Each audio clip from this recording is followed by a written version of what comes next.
نحمده ونصلي على رسوله الكريم اما بعد فاعوذ بالله من الشيطان الرجيم بسم الله الرحمن الرحيم رب اشرح لي صدري ويسر لي امري واحلل عقدة من لساني يفقهوا قولي. کتاب الطب باب النفث في الرقیہ. دم کرتے ہوئے پھونک مارنا. پھونک مارنے کے لیے عربی میں کئی لفظ استعمال ہوتے ہیں، جیسے نفخہ، نفخ سور، نفثا، نفاثات فی العقد، اور تفلا. تو عربی زبان میں جو خالص پھونک ہوتی ہے جس میں تھوک کی ملاوٹ نہ ہو وہ نفخ کہلاتی ہے، اور پھونک کے ساتھ اگر تھوڑا تھوڑا تھوک ہو، یعنی تھوڑی تھوڑی تھتکار سی ہو، تو وہ نفثا کہلاتی ہے. اور جب خالص تھوک ہو یعنی زیادہ تھوک ہو تو تفل یا بزاق کہا جاتا ہے اس کو. تو سوال یہ پیدا ہوتا ہے کہ دم کرتے ہوئے تھوکنا یا تھتکارنا یا پھونکنا، اس کا مقصد کیا ہے؟ اس میں دراصل شیطان کی ذلت مقصود ہوتی ہے، یعنی شیطان پر تھوکا جاتا ہے. حدثنا خالد بن مخلد حدثنا سلیمان عن یحیی بن سعید قال سمعت ابا سلمة قال سمعت ابا قتادة يقول سمعت النبي صلی اللہ علیہ وسلم يقول الرؤيا من اللہ والحلم من الشیطان. ابو قتادہ کہتے ہیں کہ میں نے نبی صلی اللہ علیہ وسلم کو فرماتے ہوئے سنا کہ خواب اللہ کی طرف سے ہوتا ہے اور برا خواب شیطان کی طرف سے. فَإِذَا رَأَى أَحَدُكُمْ شَيْئًا يَكْرَهُهُ فَلْيَنْفِثْ. پھر جب تم میں سے کوئی ایسی چیز دیکھے جس کو وہ ناپسند کرتا ہے تو اسے چاہیے کہ تھتکار دے. حِينَ يَسْتَيْقِظُ، جب اس کی آنکھ کھلتی ہے. 3 مرات، 3 بار. وَيَتَعَوَّذْ مِنْ شَرِّهَا، اور اس خواب کے شر سے پناہ لے لے، یعنی اللہ تعالی کی. فَإِنَّهَا لَا تَضُرُّهُ، تو بے شک وہ خواب اس کو نقصان نہیں دے گی، تکلیف نہیں دے گی. وقال ابو سلمہ، اور ابو سلمہ کہتے ہیں وَإِن كُنتُ لَأَرَى الرُّؤْيَا، کہ میں ایسے خواب دیکھتا تھا اثقل علی من الجبل، جو مجھ پر پہاڑ سے بھی زیادہ بھاری ہوتے تھے. یعنی ایسا خواب میں دیکھتا گویا میرے سر پہ پہاڑ پڑ گیا ہو. فما ہوا الا ان سمعت ھذا، تو نہیں وہ اب ایسی کیفیت مگر یہ کہ جب سے میں نے سنا ھذا الحدیث، اس حدیث کو. فما ابالیھا، تو میں اب اس کی پرواہ نہیں کرتا. یعنی جب سے میں نے یہ حدیث سنی ہے تو اس کے بعد سے مجھے اب پرواہ نہیں، کیونکہ میں ایسا خواب آنے کے بعد تھتکار دیتا ہوں اپنے بائیں طرف. تو یہاں پر رؤیا اور حلم میں فرق کیا گیا ہے، اور یہ بتایا گیا کہ الرؤیا من اللہ والحلم من الشیطان. تو رؤیا وہ چیز ہے، رآ سے ہے یہ بھی، جسے انسان اپنی نیند میں دیکھتا ہے. فی ما یری النائم فی نومہ، یعنی سوتے ہوئے دیکھتا ہے. اکثر یہ سچا خواب ہوتا ہے، یعنی اس میں کوئی ایسی چیز نہیں ہوتی جو بے قرار کرے انسان کو یا بری ہو. اور حلم جو ہے برے خواب کو کہتے ہیں، ڈراؤنے خواب کو. تو برے خواب دیکھنے پر شیطان کو تھو تھو کیا جاتا ہے اور شیطان کے شر سے اللہ تعالی کی پناہ مانگی جاتی ہے. تو ایسا کرنے سے شیطان کی تذلیل ہوتی ہے. تو اس سے یہ بات پتہ چلتی ہے کہ دم کرتے ہوئے تھتکارنے کا بھی جواز ہے، اور تعوذ بھی دم ہی کی ایک قسم ہے. اور امام بخاری نے ان لوگوں کی تردید کی ہے جن کا موقف یہ ہے کہ دم کرتے وقت تھتکارنا نہیں چاہیے، کیونکہ قرآن مجید میں نفاثات کے شر سے پناہ مانگنے کی تلقین ہے. لیکن مذموم نفس وہ ہوتا ہے جو جادو ٹونا کرتے وقت کیا جائے. یعنی نفاثات مذموم معنوں میں استعمال ہوا ہے، لیکن وہ جادو ٹونا کرتے وقت ہوتا ہے، جبکہ اللہ کا ذکر کر کے شیطان کے لیے تھو تھو کرنے میں کوئی حرج نہیں. ایسا کرنا احادیث سے ثابت ہے، یعنی تھتکارنا جو ہے وہ حدیث سے ثابت ہے. یہاں خواب کی حقیقت کے بارے میں بھی کچھ باتیں آپ سے کرنا چاہوں گی. ابو ہریرہ بیان کرتے ہیں کہ رسول اللہ صلی اللہ علیہ وسلم نے فرمایا، خواب 3 طرح کے ہوتے ہیں. نمبر 1 اچھا خواب جو اللہ تعالی کی طرف سے خوشخبری ہوتی ہے، بشارت. نمبر 2 وہ خواب جو شیطان کی طرف سے غمگین کرنے والا ہوتا ہے، انسان کو پریشان کرتا ہے. اور تیسرا حدیث نفس، مما یحدث به المرء نفسه، ایسا خواب جو بندے کے اپنے ہی اوہام اور خیالات ہوتے ہیں، یا اس کا سٹریس یا کوئی پریشانی یا سوچیں یا سیلف ٹاک، جس طرح جاگتے ہوتی ہے تو رات کو بھی ہوتی ہے. تو وہ خواب جو اللہ تعالی کی طرف سے ہوتا ہے وہ خواب واضح بھی ہوتا ہے اور اس کا انسان کو مطلب بھی کچھ نہ کچھ سمجھ آ رہا ہوتا ہے، اور انسان خود بھی ان خوابوں کا معنی نکال لیتا ہے کیونکہ واضح خواب ہوتا ہے. شیطان کی طرف سے جو خواب ہوتا ہے وہ عام طور پر پراگندہ قسم کا ہوتا ہے، کوئی اس کا منہ سر نہیں ہوتا، کبھی کچھ دیکھ رہا ہے کبھی کچھ دیکھ رہا ہے، یعنی کوئی اس کا سر پیر نہیں. وہ دراصل شیطان انسان کے ساتھ کھیل رہا ہوتا ہے. اور ایسا خواب بھی پراگندہ ہوتا ہے جو انسان اپنی بیداری کی حالت میں سوچتا ہے اور پھر اس کو اس کی فکر ہوتی ہے، جیسے کہیں سفر کرنا ہوتا ہے یا کوئی امتحان آ رہا ہوتا ہے یا کوئی اور اسی طرح کا امپورٹنٹ کام، تو انسان کا دل دماغ اسی میں مشغول ہوتا ہے، حتیٰ کہ جب وہ سوتا ہے تو دل دماغ اسی چیز میں مشغول ہوتا ہے، تو اسی سے متعلق پھر انسان خواب دیکھ رہا ہوتا ہے. اب سوال یہ پیدا ہوتا ہے کہ اگر خواب آتا ہے انسان کو تو انسان کو کرنا کیا چاہیے؟ اگر اچھا خواب آئے تو اس موقع پر نمبر 1 اللہ کا شکر ادا کرنا چاہیے اور خوش ہونا چاہیے. صحیح بخاری کی روایت میں ابو سعید خدری نے نبی صلی اللہ علیہ وسلم کو فرماتے ہوئے سنا کہ جب تم میں سے کوئی شخص ایسا خواب دیکھے جسے وہ پسند کرتا ہے تو وہ اللہ کی طرف سے ہے. اذا رأى احدكم رؤيا يحبها فانما هي من اللہ، تو پھر کیا کرے؟ فلیحمد اللہ، لہذا اس پر اللہ کا شکر ادا کرے اور اس کو بیان بھی کرے، ہر ایک سے نہیں، اس سے جس سے وہ محبت کرتا ہے یا جو خیر خواہ ہے اس کا. صحیح مسلم کی روایت میں آتا ہے ابو قتادہ رضی اللہ عنہ سے کہ رسول اللہ صلی اللہ علیہ وسلم نے فرمایا اگر کوئی اچھا خواب دیکھے تو خوش ہو جائے، یعنی خوش ہونا چاہیے، خوشی ملنے پر خوش بھی ہونا چاہیے، اور جس سے وہ محبت کرتا ہے اس کے علاوہ کسی کو نہ بتائے. جیسے یوسف علیہ السلام کو ان کے والد نے کہا تھا کہ لا تقصص رؤیاک علی اخوتک، بہت ہی اچھا خواب تھا لیکن منع کر دیا کہ بھائیوں کو بھی نہیں بتانا کیونکہ بھائی محبت نہیں کرتے تھے. اسی طرح ایک اور حدیث میں ہے، ابو ہریرہ رضی اللہ عنہ سے روایت ہے، وہ کہتے ہیں کہ رسول اللہ صلی اللہ علیہ وسلم نے فرمایا جب تم میں سے کوئی خواب دیکھے جو اسے پسند ہو تو اسے بیان کرے اور اس کی تعبیر کی بھی وضاحت کر دے. یعنی خود بھی انسان اس کی تعبیر کر سکتا ہے اور اس کا ذکر بھی کر سکتا ہے جس سے وہ محبت کرتا ہے. اسی طرح خواب جو ہے وہ صرف عالم اور مخلص لوگوں کو بیان کیا جائے، یعنی جاننے والے کے سامنے خواب رکھا جائے، ایسے محفلوں میں بیٹھ کے خواب کی کہانیاں نہ سنائی جائیں. ابو ہریرہ سے مروی ہے، وہ کہتے ہیں کہ رسول اللہ صلی اللہ علیہ وسلم نے فرمایا خواب کسی عالم یا خیر خواہ سے ہی بیان کیا جائے، لا تقص الرؤیا الا علی عالم او ناصح، جو اس کا صحیح معنی پھر بیان کر سکے. پھر اسی طرح یہ ہے کہ برا خواب جو ہے وہ شیطان کی طرف سے ہوتا ہے، اور اس کا مقصد کیا ہوتا ہے کہ وہ ابن آدم کو ان کے ذریعے غمگین کرے. اور ایک وہ خواب ہوتا ہے جو سچا ہوتا ہے اور وہ نبوت کا 46واں حصہ ہوتا ہے. اگر برا خواب انسان کو آئے تو انسان کیا کرے؟ نمبر 1 بائیں جانب 3 بار تھتکارے اور پناہ مانگے. یعنی جب کوئی انسان ناپسندیدہ خواب دیکھے تو اسے چاہیے کہ وہ 3 مرتبہ تھوکے اور اس خواب کے شر کی پناہ مانگے.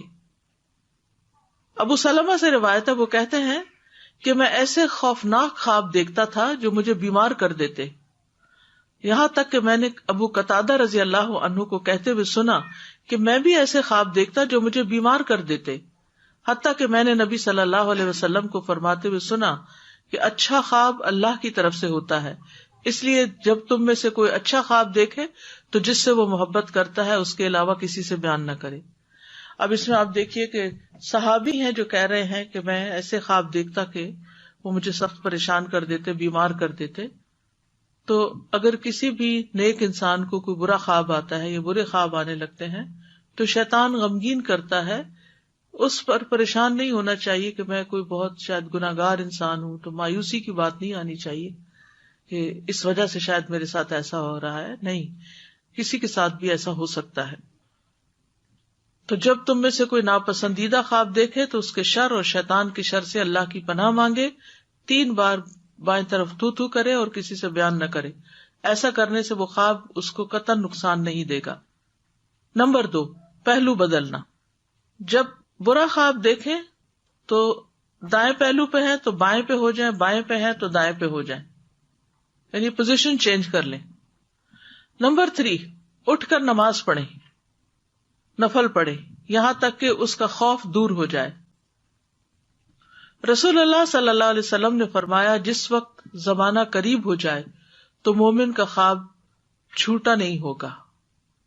زمانہ قریب ہو جائے کا مطلب یہ کہ وقت کم ہونے لگے، دن رات کا باہمی وقت کم لگے، کیونکہ مومن کا خواب نبوت کے 40ویں حصوں میں سے ایک ہے، اور جو نبوت سے ہو وہ جھوٹ نہیں ہوتا. محمد بن سیرین کہتے ہیں میں بھی یہی کہتا ہوں، اور کہتے ہیں کہا جاتا ہے کہ خواب 3 طرح کے ہوتے ہیں: دل کے خیالات، شیطان کا ڈرانا، اور اللہ کی طرف سے خوشخبری. جس نے خواب میں کسی بری چیز کو دیکھا چاہیے کہ اسے کسی سے بیان نہ کرے اور کھڑا ہو کر نماز پڑھنے لگے. اگر مثلا رات کو نہیں ہمت ہوئی، نہیں پڑھا گیا، تو دن کو کوئی نفل وغیرہ پڑھ لے. نمبر 4، خواب کسی کو نہ بتانا. کسی دوست اور کسی دشمن اور کسی تعبیر کرنے والے اور نہ کرنے والے کسی کو بھی یہ خواب نہ بتائیں جو برا خواب آیا ہو آپ کو، اپنے بارے میں یا کسی اور کے بارے میں. تو جب آپ یہ 4 کام کر لیں گے تو یہ خواب آپ کو کبھی نقصان نہیں دے سکے گا. جابر کہتے ہیں کہ ایک اعرابی نبی صلی اللہ علیہ وسلم کی خدمت میں حاضر ہوا. کہا اللہ کے رسول، میں نے خواب میں دیکھا ہے کہ میرے سر کو تلوار کا نشانہ بنایا گیا ہے اور وہ لڑکتا ہوا جا رہا ہے اور میں اس کے پیچھے دوڑ رہا ہوں. تو رسول اللہ صلی اللہ علیہ وسلم نے اس اعرابی سے فرمایا نیند کی حالت میں شیطان تمہارے ساتھ جو چھیڑ خانی کرے وہ لوگوں کو نہ بتاؤ. یعنی وہ جس قسم کی حرکتیں کرتا ہے تم سے سوتے ہوئے خواب کے اندر، تو وہ دوسروں کو تک مت لے جاؤ. اسی طرح برا خواب اگر کوئی آپ کو بتا رہا ہو تو آپ اس کی تعبیر نہ کریں، اور اگر آپ کو خود آئے تو اپنے اندر بھی نہ تعبیر کریں اس کی، کیونکہ خواب جو ہے وہ تعبیر کے ساتھ بندھا ہوا ہوتا ہے. ابو ہریرہ کہتے ہیں کہ رسول اللہ صلی اللہ علیہ وسلم نے فرمایا اگر تم میں سے کوئی ناپسندیدہ خواب دیکھے تو نہ اسے بیان کرے نہ اس کی تعبیر کی وضاحت کرے، یعنی دل ہی دل میں اس کی تعبیر نہ نکالے. اگر برے خواب کی تعبیر نہ کی جائے تو اس خواب کا نقصان نہیں پہنچتا. تو کبھی کوئی شخص آتا نا آپ کے پاس اور کہتا ہے میں نے ایک ناپسندیدہ خواب دیکھا ہے، تو آپ اسے کہیں کہ مجھے خواب مت سناؤ، یہ 4 کام کر لو. کون کون سے؟ بائیں طرف تتکارنا، پوزیشن چینج کرنا، نماز پڑھنا، خواب کسی کو نہیں بتانا. تو جیسا کہ نبی صلی اللہ علیہ وسلم نے بتایا کہ پھر یہ خواب انسان کو نقصان نہیں دے گا. ٹھیک ہے. اور اگر وہ شخص اصرار کرے نہیں مجھے تعبیر چاہیے، مجھے تو ضروری پوچھنا ہے، تو آپ اسے کہیں کہ نہ میں تعبیر بیان کر سکتا ہوں نہ کوئی اور. اس کو ڈسکریج کرے، کیونکہ اس کی خیرخواہی اسی میں ہے. تو انسان پہ لازم ہے کہ وہ اپنے آپ کو پرسکون کرے اور خواہ ایسے خواب کے پیچھے مت جائے. سورۃ المجادلہ میں بھی آتا ہے انما النجوى من الشیطان لیحزن الذین آمنوا، کہ نجوہ جو ہے، یہ سرگوشی جو ہے وہ شیطان کی طرف سے ہوتی ہے تاکہ ایمان والوں کو غمگین کرے. اور یہ بھی سرگوشی ہی کی ایک قسم ہے کہ وہ رات کو خواب میں آ کر پریشان کرتا ہے. اگر کوئی شخص آپ سے خواب کی تعبیر پوچھے تو خواب کی تعبیر کے کچھ اصول ہیں. نمبر 1، خواب تعبیر کے مطابق واقع ہو جاتا ہے. ٹھیک ہے. اس کی مثال ایسے ہی ہے کہ جیسے ایک آدمی نے اپنی ایک ٹانگ اٹھا لی، اب وہ انتظار میں ہے کہ اسے کب رکھے. تو جب کوئی آدمی خواب دیکھے تو اسے صرف اہل علم سے بیان کرے، ورنہ کیا ہے کہ وہ ٹانگ رکھی جائے گی. یعنی تعبیر بیان کرنا کیا، جیسے ٹانگ واپس رکھنا، تو وہ چیز واقع ہو جائے گی. تو تعبیر جو ہے ہر شخص کو تعبیر کرنی بھی نہیں چاہیے. مثلاً کوئی کسی کو اپنا خواب سنا رہا ہے تو بیچ میں خواہ بخواہ انٹرپٹ کر کے آپ تعبیر نہ بتانا شروع کر دیں. وہ آپ سے پوچھ بھی نہیں رہا اور آپ بول دیتے ہیں. یا کسی کا کوئی خواب سنے تو اچانک نہ سوچا نہ سمجھا منہ سے کچھ نکال دیا. یہ بھی نہیں ہونا چاہیے. ابو ہریرہ سے روایت ہے کہ رسول اللہ صلی اللہ علیہ وسلم نے فرمایا مومن کا خواب نبوت کے 40 حصوں میں سے ایک ہوتا ہے. تو مومن جو ہے وہ مومن کے بارے میں حسن ظن رکھتا ہے. تو اب اگر نبوت کا 40واں حصہ ہے تو وہ وحی کی ایک قسم ہے, اور پھر اس کی تفسیر نہیں کرنی چاہیے جب تک کہ علم نہ ہو. ٹھیک ہے نا. پھر اسی طرح یہ ہے کہ تعبیر کرتے وقت حالات کا بھی تعین کرنا چاہیے کہ کس نے خواب دیکھا ہے, کب دیکھا ہے, دن کو دیکھا ہے, رات کو دیکھا ہے, کہیں اس کے خیالات ہی تو نہیں. پھر اسی طرح بعض لوگ ایک کتاب تعبیر الرؤیا جو ہے اس کو ابن سیرین کی طرف منسوب کرتے ہیں, جبکہ وہ عبد الغنی نابلسی کی کتاب ہے تعطیر الانام فی تعبیر المنام. تو اس کے ساتھ کچھ تبدیلیاں کر کے تو اسے غلط منسوب کر دیا گیا ہے ابن سیرین کی طرف. ٹھیک ہے جی. آپ Ustaz ji, in the first hadith that was mentioned, that when you see a good dream, you can mention, well, you had this. So it is like a recommendation that it should be mentioned, because sometimes many people اس کا یہ مطلب ہے کہ جیسے کس کو وہ اگلی حدیث میں بتا دیا گیا, عالم کو اور خیرخواہ کو بتائے, یعنی اسے وہ بتا سکتا ہے لیکن برا تو بتانا ہی نہیں چاہیے. Right, but I mean for the good dream, when someone sees a good dream about someone, is it something that is encouraged that you go and tell that person? Yeah. It is. Okay, alhamdulillah. And with regards to this thing that someone sees a bad dream, and then the first step is that they would spit on the left side for 3 times. So that obviously is right after that someone already knows and has seen. If they come to you next day and say, okay, I saw a very bad dream last night, do you tell them to do that even then? No, to raat ko it's only at that time, right? So I just wanted to ask, what is ta'bir exactly? Like if somebody sees a dream and comes to you and tells you, I saw, maybe it was a person who has died recently and they were in this condition, they looked like this, they said this. And if if you end up saying something like, that's a good dream, is saying a good dream ta'bir, or is it like, it's a ta'bir. That's a ta'bir. Yes. So saying that that's a good dream. Yeah. We should not say anything. بس یہ کہ اگر کوئی اپنی اس طرح کی بات کرتے تو اسے یہ کہ تسلی رکھو اور دعا کرو اور جو کرنے کے کام ہے وہ بتائیں. So then we shouldn't say anything at all. اگر اچھی خواب ہو تو پھر تو کہہ سکتے ہیں, ہاں, لیکن اگر خراب خواب ہے تو ہم اسے غلط بیان نہیں کریں کہ اچھا ہے. Assalamu alaikum. وعلیکم السلام. I was wondering the difference between the good dream, the true dream, and then the third category dream, which is something based on what has happened during the day. What if the good dream is, yes, you've been discussing something during the day and then you dream about it in a good way? So is that still part of the third category, or does it? It's part of third category. Okay. So I was thinking sometimes when you wake up, you don't necessarily think that it was a bad dream, and it's not a bashara as well, and it's someone who's hardly related to you, or you would think about them, and you see them, maybe they had passed away and they're in the dream and they're asking for something, or about the death of someone who's related to you. اس کے بارے میں کہتے ہیں کہ جب کوئی فوت شدہ بندے کو دیکھتا ہے تو جس حال میں دیکھتا ہے وہ اسی میں ہی ہوتا ہے, اور اگر وہ کچھ مانگتا ہے تو صدقہ کرنا چاہیے اور اس کے لیے دعا کرنی چاہیے. اٹس کائنڈ آف ریمائنڈر, جیسے سب کوئی آ کے تو بعض اوقات وہ کچھ کہتا ہے کرنے کو, وہ کر لینا چاہیے, کوئی قرض ادا کرنے کو یا کوئی وصیت پوری کرنے کو یا کچھ بھی اس طرح کا. ایسے کئی واقعات ملتے ہیں, یعنی گائیڈ لائن بھی ہوتی ہے. جیسے سورۃ یوسف میں خوابوں کا ذکر ہے جو بادشاہ نے دیکھے, اور ضروری نہیں کوئی نیک آدمی اچھا خواب دیکھے گا اور کوئی برا ہی دیکھے گا. اب وہ نان مسلم تھا بادشاہ جس نے بالکل سچا خواب دیکھا تھا. وہ جو 7 گائے ہیں پتلی ہیں جو موٹی گایوں کو کھا رہی ہیں, بعض اوقات آپ آیت الکرسی اور سب کچھ پڑے ہوئے ہوتے ہیں, پھر بھی آپ کو کوئی نہ کوئی برا خواب آ سکتا ہے. جیسے آپ صبح شام کے اذکار پڑھتے ہیں پھر بھی شیطان وسوسہ ڈالنے میں کامیاب ہو جاتا ہے کبھی, لیکن انشاءاللہ وہ نقصان نہیں دے سکے گا. جی. آپ نے جیسے فرمایا کہ اپنے خواب جب دیکھیں تو اگر برا خواب ہے تو خود سے بھی تعبیر نہ کریں, لیکن ایک آٹومیٹک خیال آ جاتا ہے. خیال تو آ جاتا ہے, اس کو جھٹکیں اور تعوذ پڑھیں.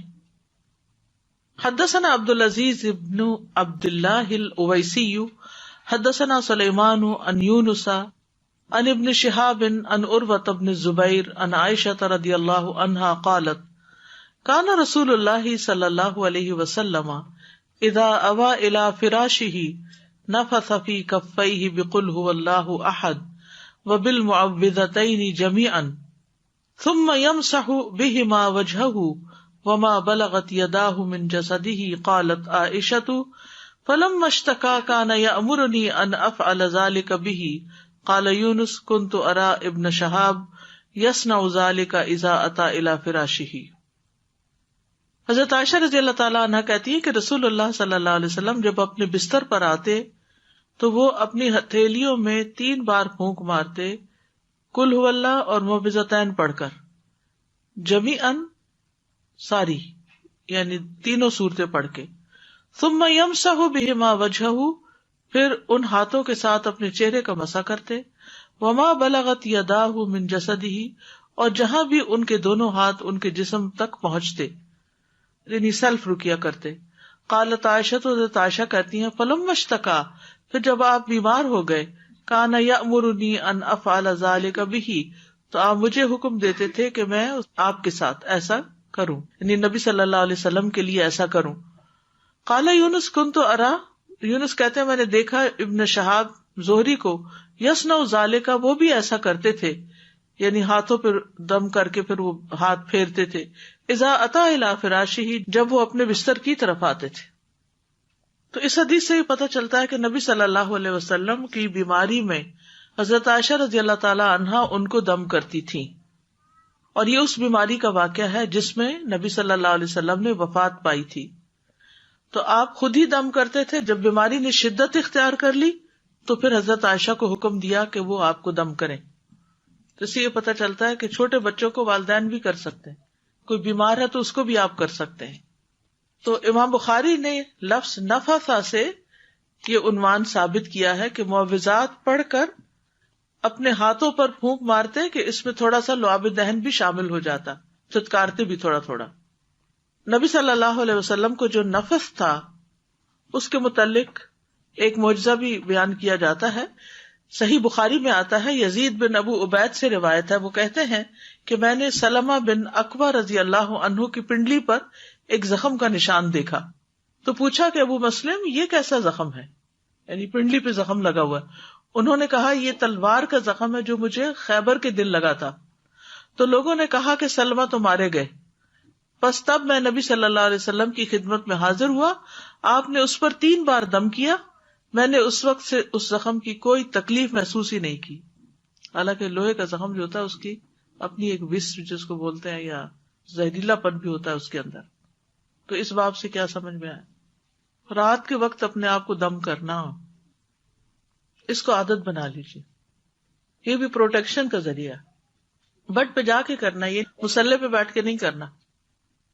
اور کیا پتہ چلتا ہے کہ جو خود نہ کر سکے، چھوٹا ہو یا بیمار ہو، اس کو دوسرا مدد کر دے. یعنی یہ ایک ایسا عمل ہے جس کو آپ نے اپنی مرض الموت میں بھی نہیں چھوڑا، انتہائی تکلیف کی حالت میں بھی نہیں چھوڑا، اور ہم بغیر کسی تکلیف کے نہیں کرتے، غافل ہو کے سوتے ہیں. تو پروٹیکشن بہت ضروری ہے اپنی، مختلف طرح کے شر سے، شیطان سے، بیماریوں سے، وائرس سے. رات کو ہمیں نہیں پتا ہوتا سوتے ہوئے کون سی چیز آ جائے، کوئی کاٹ جائے، کچھ اثرات ہوں، کوئی نقصان دے. ہم تو بے ہوش ہوتے ہیں، ہمیں کیا خبر. تو اس لیے یہ دم کرنا بہت ضروری ہے رات کے وقت. جن ماؤں کے بچے چھوٹے ہیں وہ بھی. اور پھر یہ کہ جسم پہ ہاتھ پھیر کے کیا جائے، تتکار کے کیا جائے، کیونکہ بعض اوقات ہم صورتیں تو پڑھ لیتے ہیں لیکن ہاتھوں پہ پھونک نہیں مارتے. اس پھونک میں تھوڑی تھوڑی گیلی چھینٹیں نہیں ہوتی، اور پھر اس کو اپنے اوپر نہیں پھیرتے. تو یہ ایک پروٹیکشن بھی ہے اور یہ ایک علاج بھی ہے.